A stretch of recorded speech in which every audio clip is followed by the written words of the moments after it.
Well, I keep making. Oh, I've only got it this- judiciary. I gotta get it clear. So you had judiciary, cities and counties, and now, or Judiciary.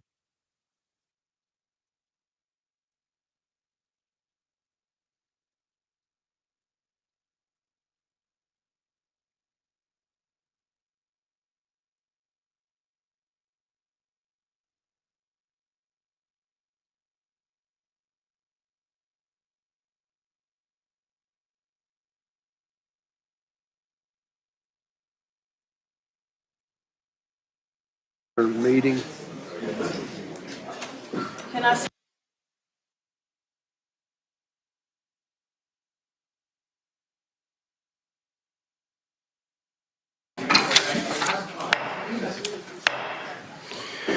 Today is February 19th, 2025, and this is a meeting of the Cities and Counties Subcommittee.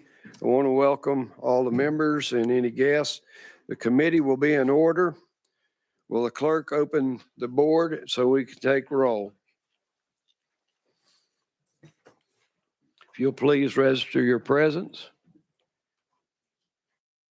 Madam Clerk.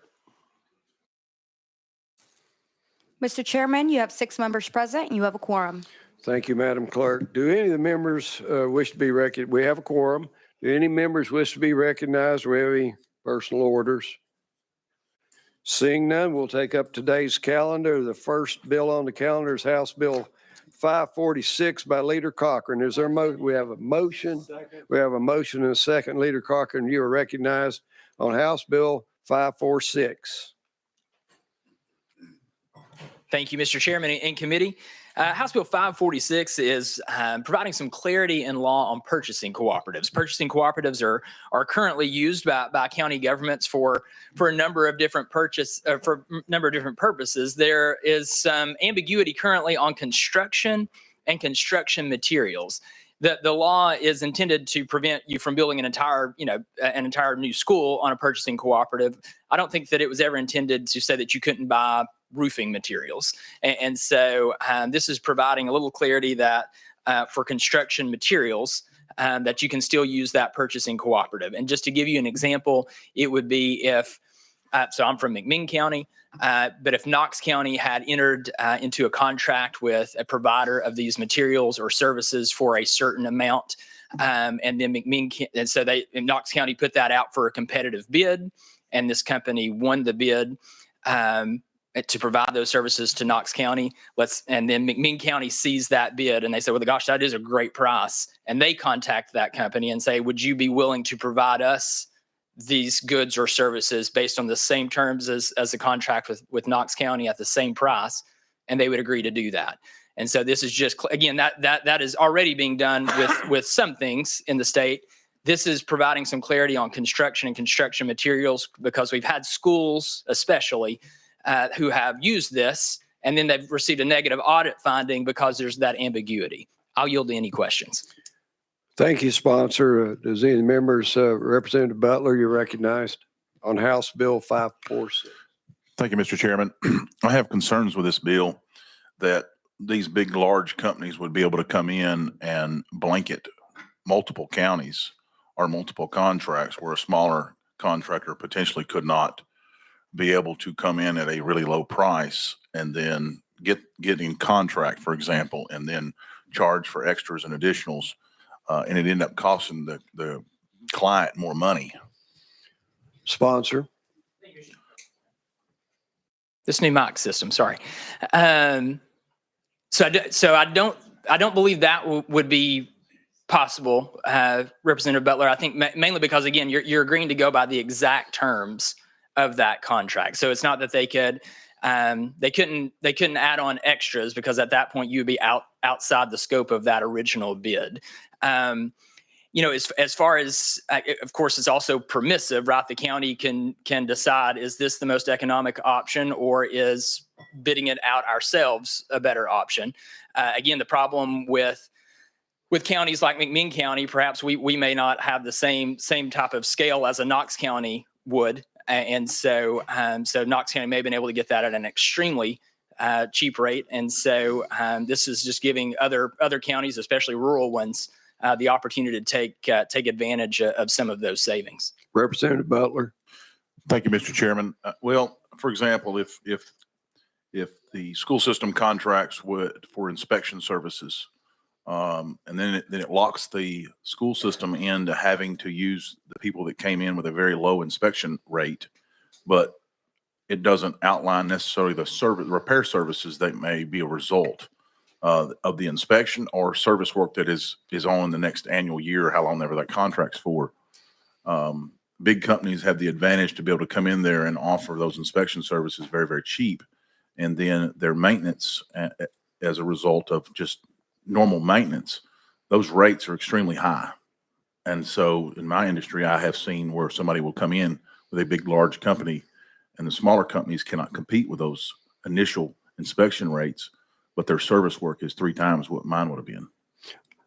Leader Cochran. Thank you, Chairman. And I think those same risks would exist with bidding it to a smaller company. It's always going to be up to that local county to do their due diligence to, so they know what type of contract they're entering, so they know what kind of future risks exist. But certainly, if McMinn County were to bid that out on its own, those same risks exist, right? If we've bid out a contract, we look at the terms of that contract. We have to make sure that there aren't future charges in future years in the contract that we're entering. I think that risk exists regardless if you've bid it out yourself or if you're using a larger county's bid. That's due diligence that each local government is going to have to do. Representative Butler. Thank you, Mr. Chairman. I'm good. Any other questions? Is there objection to the question? Hearing no objection, we're voting on House Bill 546. Madam Clerk, will you open the voting rolls? Will every member please vote? Has every member voted? Does any member wish to change their vote? Madam Clerk, take the vote. Mr. Chairman, 5 ayes, 1 nay. The ayes prevail. House Bill 546 moves to the next available calendar, state and local government.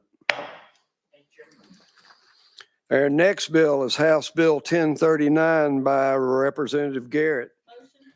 We have a motion and a second on House Bill 1039. Whip Garrett, you're recognized. Thank you, Mr. Chairman.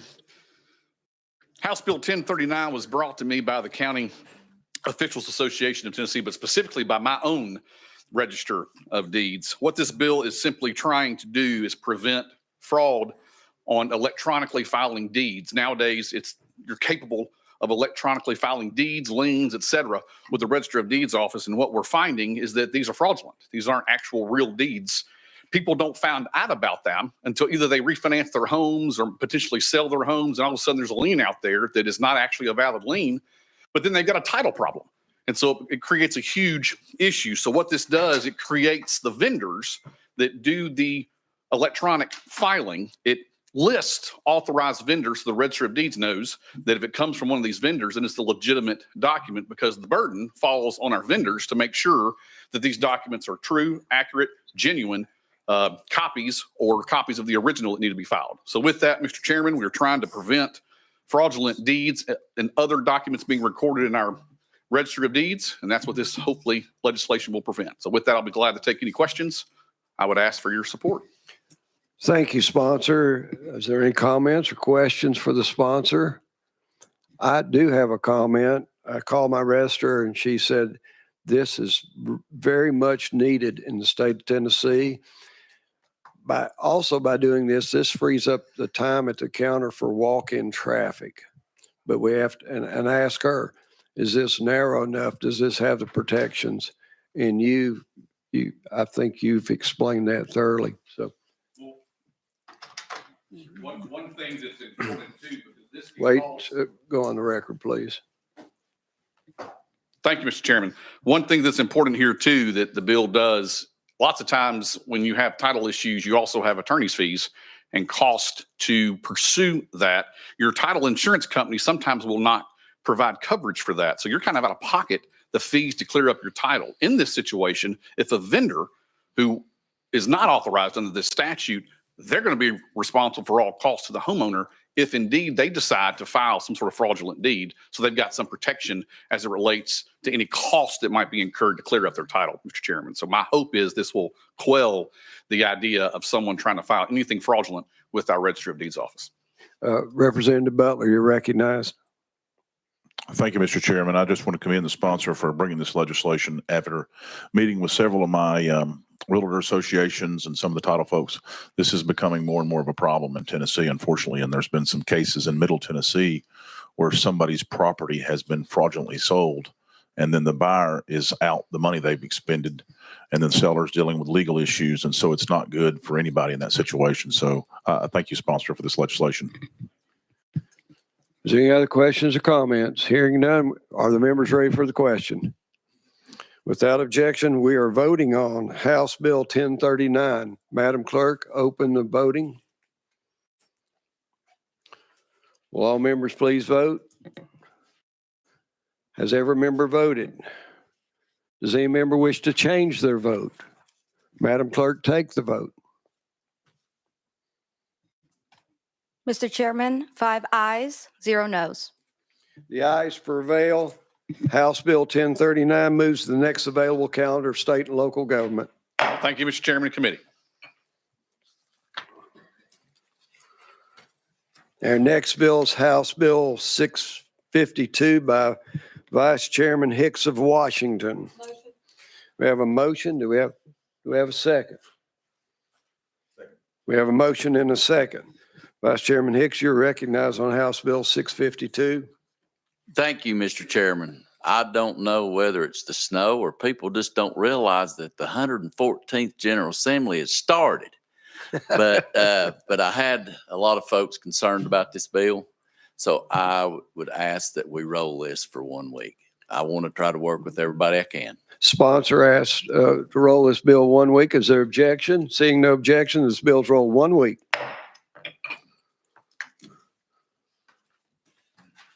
The next bill on the calendar is House Bill 444 by Chairman Holsley. We have a motion and a second.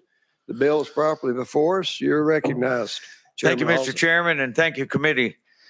I did not know till not long ago that under TCA 2917-102 existing law, that housing authorities and community development agencies can use the power of eminent domain to take private property from its owners and transfer it to private property or a property of another private owner for private development under what we call blighted areas. Now, what that means and where the problem is let's say you have 70 houses in a neighborhood over a 40-acre area, and you have 2 or 3 houses in there that truly are blighted. Under the verbiage of existing law, housing development agencies can, under eminent domain, take the whole area. In other words, take all 40 acres and take all the 70 houses in there. And that has been tried in this state. This bill fixes that problem. It says that it changes the verbiage from blighted area to blighted property. And which means in that case that you can only go after the specific pieces of property that truly are blighted. You can't take the whole area.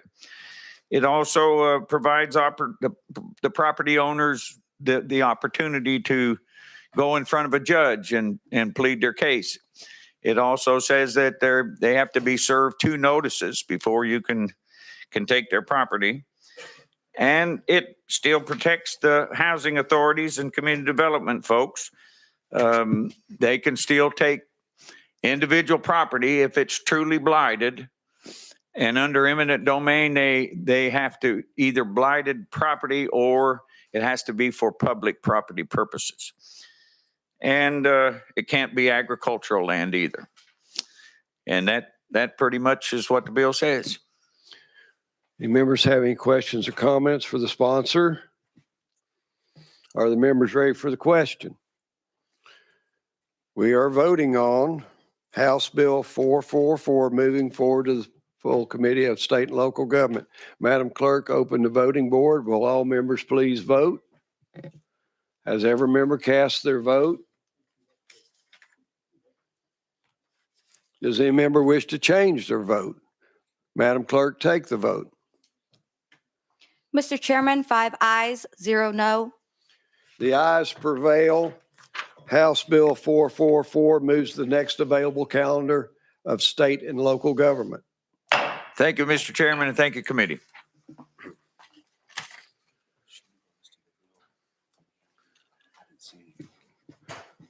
The next bill on our calendar is House Bill 219 by Chairman Reedy. Chairman Reedy asked me if you didn't come, I haven't, let's roll this bill to the hill. So moved. Without objection, House Bill 219 is rolled to the hill. Next item on our calendar is House Bill 1018 by Chairman Russell.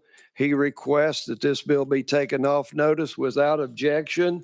Hearing no objection, House Bill 1018 is off notice.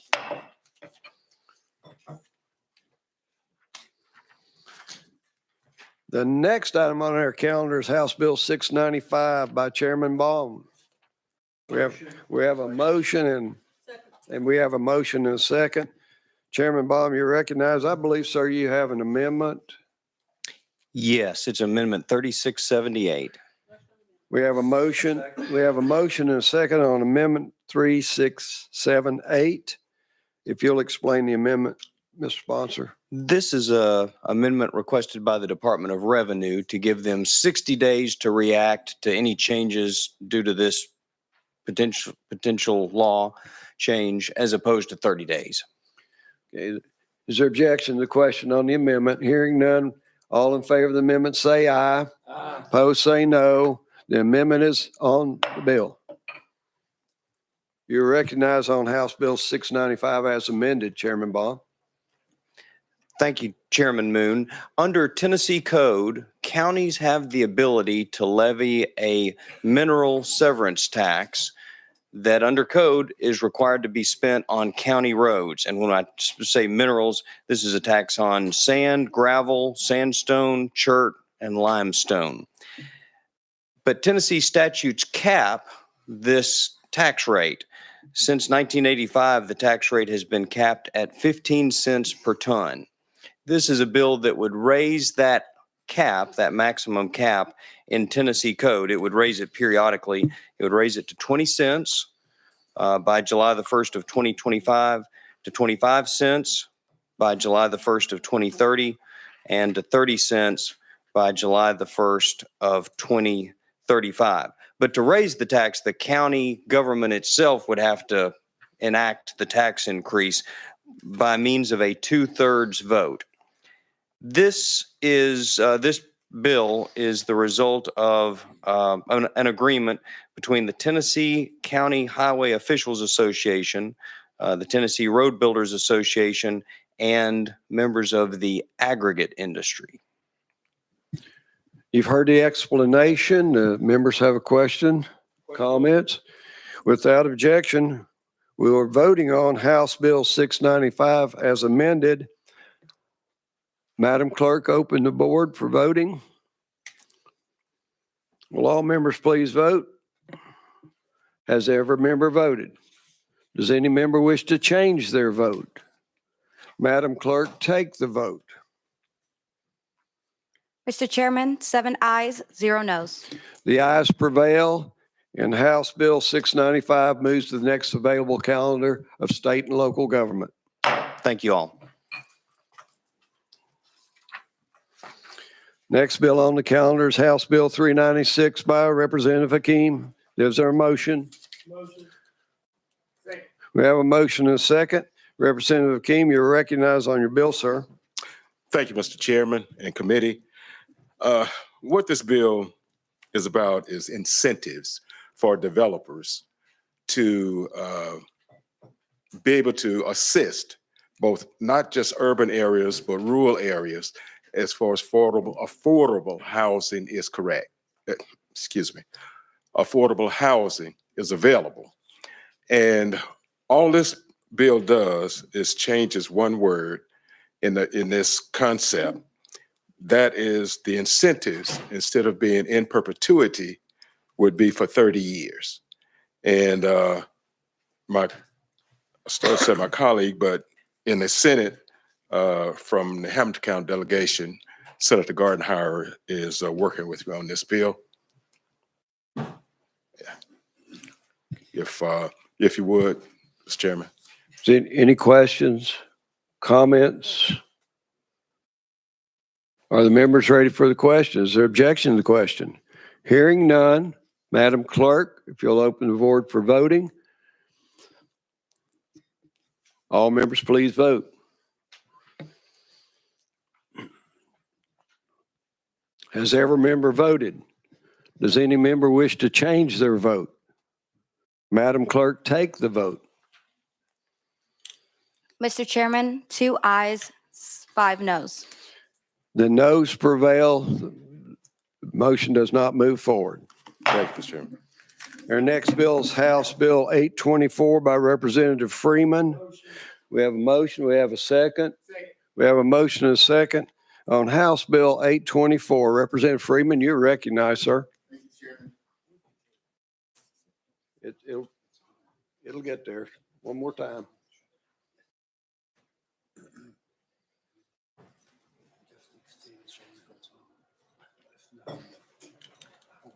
Sponsor, would you mind take us first seat right there, sir?